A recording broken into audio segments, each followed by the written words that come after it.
नमस्कार, आप देख रहे हैं प्राइम न्यूज़ धरनी हिंदी, जहां आपको मिलती हैं देश, दुनिया, राजनीति, खेल और मनोरंजन से जुड़ी हर बड़ी खबर सबसे पहले और पूरी सच्चाई के साथ।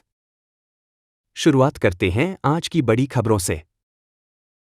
सुप्रीम कोर्ट ने राहुल गांधी के खिलाफ अमित शाह पर टिप्पणी से जुड़े मानहानि केस पर लगाई रोक। सुप्रीम कोर्ट ने राहुल गांधी के खिलाफ झारखंड की अदालत में चल रहे मानहानि केस पर रोक लगाई और राज्य सरकार व शिकायतकर्ता नवीन झा से जवाब मांगा। राहुल ने 2018 में अमित शाह को लेकर दिए बयान के खिलाफ झारखंड हाईकोर्ट के फैसले को चुनौती दी है। महाकुंभ 2025, सिलेंडर ब्लास्ट से लगी आग 22 मिनट में काबू, जाने कैसे काम कर रहा हाईटेक सिस्टम। महाकुंभ 2025 में सिलेंडर ब्लास्ट से लगी आग पर आईसीसीसी की सतर्कता और फायर ब्रिगेड की तेज कार्रवाई से 22 मिनट में काबू पाया गया। 3000 आर्टिफिशियल इंटेलिजेंस सक्षम कैमरों और 60,000 पुलिसकर्मियों की तैनाती ने सुरक्षा और भीड़ प्रबंधन को नया आयाम दिया है। आरजीकर केस, रेप मर्डर के दोषी संजय रॉय को फांसी नहीं, उम्र कैद की सजा। कोलकाता कोर्ट ने आरजीकर मेडिकल कॉलेज की डॉक्टर के रेप मर्डर के मामले में दोषी संजय रॉय को उम्र कैद की सजा सुनाई। कोर्ट ने इसे रेयरेस्ट ऑफ रेयर कैटेगरी में नहीं माना और पीड़िता के परिवार को 17 लाख रुपए मुआवजा देने का आदेश दिया। आईआईटी मद्रास के निदेशक का बयान, गौमूत्र में एंटीबैक्टीरियल और एंटीफंगल गुण। आईआईटी मद्रास के निदेशक वी कमकोटी ने गौमूत्र को एंटीबैक्टीरियल और एंटीफंगल गुणों से भरपूर बताते हुए इसे आईबीएस समेत कई बीमारियों के इलाज में उपयोगी कहा। इस बयान पर कांग्रेस और डीएमके ने नाराजगी जताई है, जबकि बीजेपी ने समर्थन किया है। सोपोर ऑपरेशन में सेना का जवान गंभीर रूप से घायल, इलाके में आतंकियों की घेराबंदी। उत्तरी कश्मीर के सोपोर में चल रहे ऑपरेशन के दौरान एक सेना का जवान आतंकियों की गोलीबारी में गंभीर रूप से घायल हो गया। सुरक्षा बलों ने इलाके को घेर लिया है, जहां 2 से 3 आतंकियों के छिपे होने की आशंका है। बदलापुर फर्जी एनकाउंटर मामला, मजिस्ट्रेट जांच में 5 पुलिसकर्मी मृतक की मौत के जिम्मेदार पाए गए। बदलापुर स्कूल यौन शोषण आरोपी की कथित फर्जी एनकाउंटर में मौत के मामले में मजिस्ट्रेट जांच में 5 पुलिसकर्मियों को जिम्मेदार ठहराया गया है। कोर्ट ने रिपोर्ट में बताया कि पुलिस द्वारा किया गया बल प्रयोग अवांछित था और आरोपियों पर एफआईआर दर्ज की जाएगी। सुप्रीम कोर्ट का केंद्र को अंतिम मौका, बलवंत सिंह की दया याचिका पर 18 मार्च तक फैसला करें या हम करेंगे सुनवाई। पंजाब के पूर्व मुख्यमंत्री बेअंत सिंह हत्याकांड में दोषी बलवंत सिंह राजौआना की दया याचिका पर सुप्रीम कोर्ट ने केंद्र सरकार को अंतिम मौका दिया है। याचिका 2012 से लंबित है और अदालत ने 18 मार्च को सुनवाई की चेतावनी दी है यदि निर्णय नहीं लिया गया। ओडिशा में 24 जनवरी से पीएम आवास योजना सर्वे शुरू, पात्रता मानदंड में बड़ा बदलाव। ओडिशा सरकार 24 जनवरी से पीएम आवास योजना के तहत राज्यव्यापी सर्वे शुरू करेगी, जिसमें अलग हुए परिवार के सदस्यों को भी शामिल किया जाएगा। आवेदन शुल्क हटाकर ऑनलाइन और ऑफलाइन दोनों माध्यमों से पंजीकरण की सुविधा दी गई है। ओडिशा में धार्मिक स्थलों की सुरक्षा पर सवाल, 100 दिनों में 12 मंदिरों में चोरी।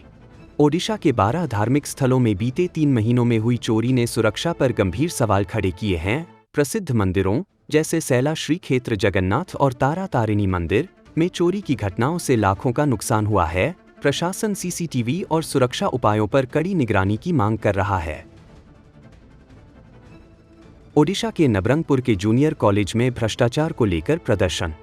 नबरंगपुर जिले के चंदहंदी स्थित पनाबेड़ा जूनियर कॉलेज पर छात्रवृत्ति और सरकारी धन के दुरुपयोग के आरोप लगाते हुए स्थानीय निवासियों ने प्रदर्शन किया। प्रदर्शनकारियों ने 2011 से सभी वित्तीय लेनदेन की स्वतंत्र जांच और कर्मचारियों की भर्ती प्रक्रिया की जांच की मांग की है। कॉलेज प्रशासन ने आरोपों को खारिज करते हुए उन्हें आधारहीन बताया। गंजाम के किसान अनियोजित बारिश से हुई फसल हानि के बाद अब सिंचाई संकट का सामना कर रहे हैं। टीपीएसओडीएल ने 500 ली पॉइंट्स की बिजली काटी। गंजाम के किसान दिसंबर की अनियोजित बारिश से फसल नुकसान और कर्ज के बोझ तले दबे हुए हैं। अब टीपीएसओडीएल ने 500 ली पॉइंट्स की बिजली काट दी है, जिससे सिंचाई संकट गहरा गया है। अधिकारियों की मदद से किसान अब किश्तों में बिल चुकाने का प्रयास कर रहे हैं और रबी सीजन के लिए सरकार ने सस्ते किट भी उपलब्ध कराए हैं। ओडिशा के सीएम ने 2000 ट्रैफिक पुलिस पदों की घोषणा की, कानून व्यवस्था सुधारने के लिए दिए निर्देश। ओडिशा के मुख्यमंत्री मोहन चरण मांझी ने राज्य में सड़क सुरक्षा, साइबर अपराध नियंत्रण और गांजा उन्मूलन पर ध्यान केंद्रित करते हुए 2000 ट्रैफिक पुलिस पदों के सृजन की घोषणा की। साथ ही 20 नए साइबर पुलिस स्टेशनों की स्थापना और रात में गश्त बढ़ाने के निर्देश दिए। भ्रष्टाचार मामले में पूर्व उपजिलाधिकारी प्रशांत को 4 साल की जेल, घर से मिले 3 करोड़ रुपए नकद।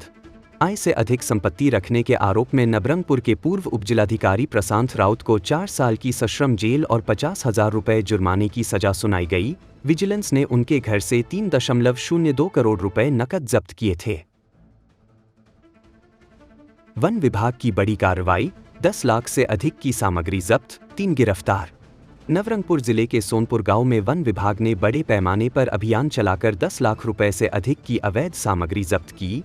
अभियान के दौरान 3 लोगों को गिरफ्तार किया गया है। हालांकि वन विभाग ने मामले में अधिक जानकारी साझा नहीं की है। इसराइल गाजा संघर्ष विराम, हमास ने 3 बंधक छोड़े, इसराइल ने 90 फिलिस्तीनी कैदियों को रिहा किया। हमास द्वारा 3 इस्राएली महिलाओं को रेड क्रॉस के माध्यम से रिहा करने के बाद इसराइल ने 90 फिलिस्तीनी कैदियों को छोड़ा। 15 महीने के संघर्ष के बाद यह पहली बंधक अदला-बदली है, जबकि संघर्ष विराम में और बंधकों की रिहाई की उम्मीद है। ईरान के पॉप सिंगर को पैगंबर मोहम्मद का अपमान करने पर मौत की सजा। ईरानी गायक अमीर हुसैन मकसूदलू, जिन्हें तातालू के नाम से जाना जाता है, को पैगंबर मोहम्मद का अपमान करने पर मौत की सजा सुनाई गई है। यह फैसला सर्वोच्च न्यायालय ने पिछले 5 साल की जेल की सजा को बदलते हुए सुनाया, लेकिन इसे अब भी चुनौती दी जा सकती है। अफगान तालिबान के उप विदेश मंत्री ने लड़कियों के स्कूल खोलने की अपील की। अफगान तालिबान के उप विदेश मंत्री शेर मोहम्मद अब्बास स्टानिकजई ने तालिबान नेतृत्व से लड़कियों के लिए स्कूल खोलने की अपील की है। यह उनके द्वारा की गई सबसे सख्त आलोचना है। उन्होंने कहा कि शरिया कानून के तहत लड़कियों और महिलाओं की शिक्षा पर प्रतिबंध नहीं होना चाहिए। गर्व से भरा हुआ, पीएम नरेंद्र मोदी ने भारतीय पुरुष टीम की तारीफ की, जो ने जीता पहला kho kho world cup. PM Narendra Modi ने भारतीय पुरुष खो-खो टीम की ऐतिहासिक जीत की सराहना की, जो पहली बार खो-खो वर्ल्ड कप का खिताब जीतने में सफल रही। उन्होंने इस जीत को युवाओं में खो-खो की लोकप्रियता बढ़ाने वाला बताया और भारतीय महिला टीम की भी जीत पर बधाई दी। अमेरिकी कानूनी झमेलों में अदानी का केस कौन लड़ेगा? नामी लॉ फर्म्स का हुआ खुलासा। अदानी ग्रुप ने 2 प्रमुख अमेरिकी लॉ फर्म्स, कर्कलैंड एलिस और क्विन इमैनुअल उर्कहार्ट सुलेविन एलएलपी को अमेरिकी न्यायिक मामलों में अपनी रक्षा के लिए नियुक्त किया है। इन फर्म्स को बड़ी कंपनियों के हाईस्टेक मामलों में विशेषज्ञता हासिल है। अंतरिक्ष से आया विदेशी मेहमान, सौरमंडल की कक्षाओं में बदलाव का कारण हो सकता है। एक नई अध्ययन में दावा किया गया है कि एक विशाल अंतरतारकीय वस्तु ने हमारे सौरमंडल की कक्षाओं को बदल दिया हो सकता है। यह वस्तु संभवतः बृहस्पति के आकार से 8 गुना बड़ी थी और इसके प्रभाव से ग्रहों की कक्षाओं में बड़ा परिवर्तन हुआ।